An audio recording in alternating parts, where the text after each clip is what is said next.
Welcome to the Ignite Your World radio podcast. Did you know that you were created for greatness? You were born to rule, and you are blessed to be a blessing every day. It's time to ignite your world with fresh life.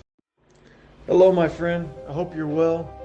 Hey, I know this is a little bit unique, but if you had 5 minutes to spend with me today, I just wanted to do this with you, a little exercise.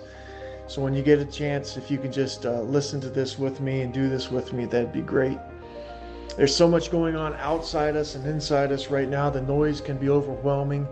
There's fears, there's doubts, there's concerns for the future, our family, weariness, just tired, all playing in our minds, our souls, our emotions.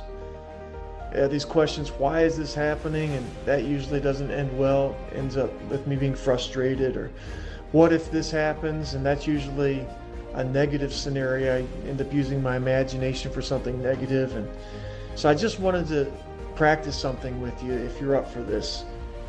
What if we used our imagination to think what God is doing in a situation and not for the negative things that suck the life out of us?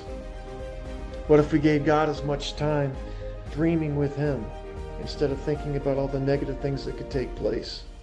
So today I just want to invite you to shut your eyes with me and go on a trip. And will you allow God to move in your imagination?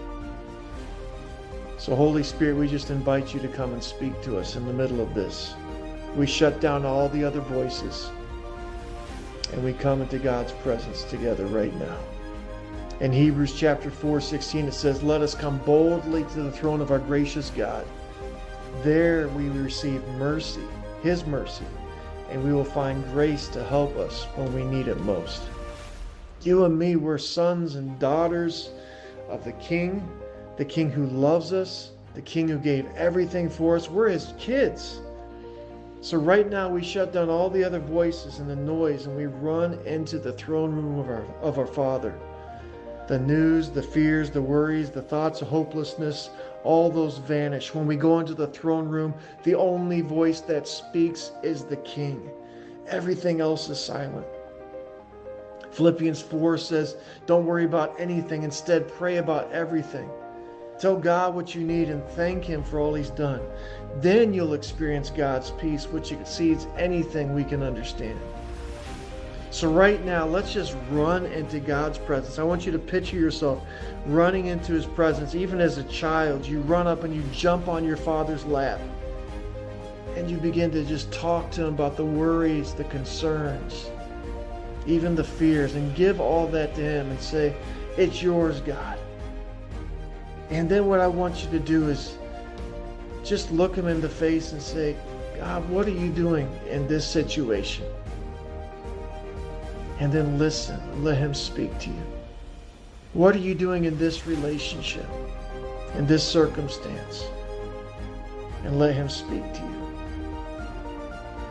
And then I want you to look Him in the face and say, God, Daddy, what are you doing in me, inside of me in this situation? And listen.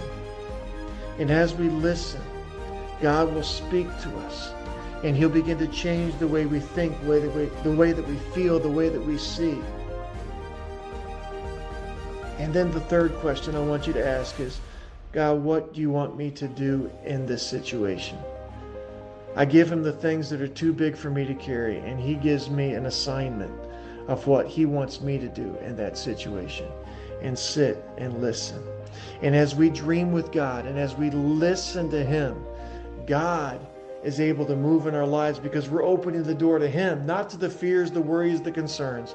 We shut those voices out, and we bring those things to God. And then we listen, and we obey. Will you do that with me today? I'm cheering you on. I'm praying for you. I appreciate you. God bless you.